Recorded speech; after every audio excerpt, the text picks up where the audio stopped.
क्या कहा? मनुस्मृति का इतना विरोध क्यों होता है? कहाँ विरोध हो रहा है? जब से मैं बोल रहा हूँ विरोध करने वाले सब कहाँ चले गए पता नहीं। सुनो, मनु का अर्थ क्या होता है? मंत्र। उपनिषदों में 5-7 स्थलों पर मनु शब्द का प्रयोग हुआ है। मनु का अर्थ होता है मंत्र।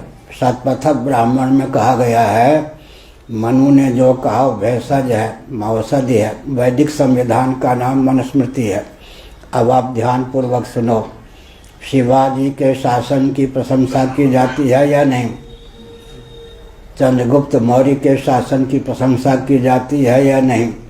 विक्रमादित्य जी के शासन की प्रशंसा की जाती है या नहीं? धर्मराज युधिष्ठिर जी के शासन की प्रशंसा की जाती है या नहीं? भगवान श्री रामभद्र के शासन की प्रशंसा की जाती है या नहीं? रघु दिलीप इत्यादि राजर्षियों के शासन की प्रशंसा की जाती है या नहीं? जिन शासकों की और जिन शासकों के शासन की प्रशंसा की जाती है, उन्होंने किस संविधान को क्रियान्वित किया? उसी का नाम मनुस्मृति है। आप शासक की प्रशंसा करो और शासन की प्रशंसा करो, संविधान को गाली दो, संभव ही नहीं। फिर मनुस्मृति का सारांश क्या है? निवृत्तिस्तु महाफला। प्रवृत्ति की सार्थकता निवृत्ति में है, निवृत्ति की सार्थकता निर्वृत्ति में, मुक्ति में है। पूरी मनुस्मृति का सारांश पहले से ही प्राप्त है ग्रंथों में। हमने कहा प्रवृत्ति की सार्थकता निवृत्ति जाबाल दर्शनोपनिषद का अंतिम मंत्र है।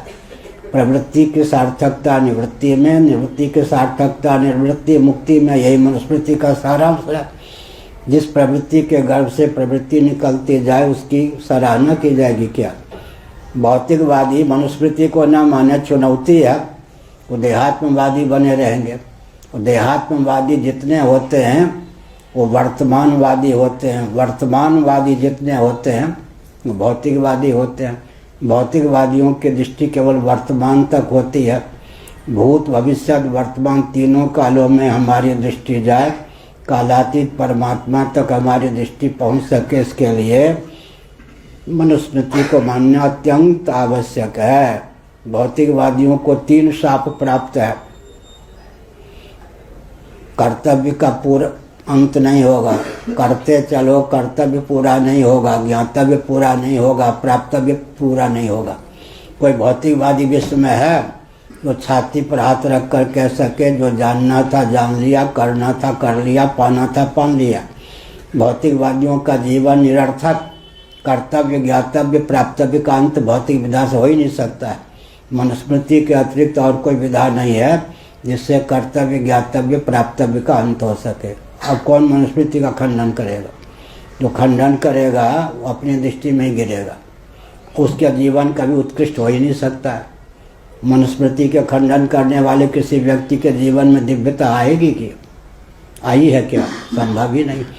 अगर उसे पता नहीं है कि उसके जीवन में दिव्यता है तो समझना चाहिए पूर्व जन्मों में उसने मनुस्मृति के अनुसार आचरण किया होगा।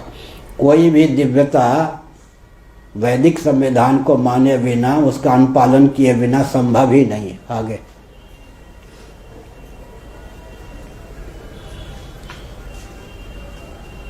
वो समय लद गए हम उत्तर प्रदेश की भाषा में बोलते हैं, जब लोग मनुस्मृति को गाली देते थे। हमने इन सब तथ्यों को प्रकाशित किया। अब सब मनु के समर्थक पूरे विश्व में कहीं अब मनु को गाली नहीं देते, जहाँ तक हम लोगों का संदेश पहुँचा है। आगे मनु को न मानो और जीवन में विकास कर लो। ज्ञान और कर्म को विकसित करने के लिए मनु को मानना आवश्यक है। मनु का अर्थ क्या होता है? मंत्र। मनुस्मृति का सारांश क्या है? देह के नाश से जीवात्मा का नाश नहीं होता, देह के भेद से जीवात्मा में भेद की प्राप्ति नहीं होती। अब इस सिद्धांत को नहीं मानेंगे तो वेदादि शास्त्र सम्मत कर्म कांड, उपासना कांड, ज्ञान कांड में प्रवृत्ति नहीं होगी। कर्महीन, ज्ञानहीन, उपासनाहीन जीवन बेकार जाएगा।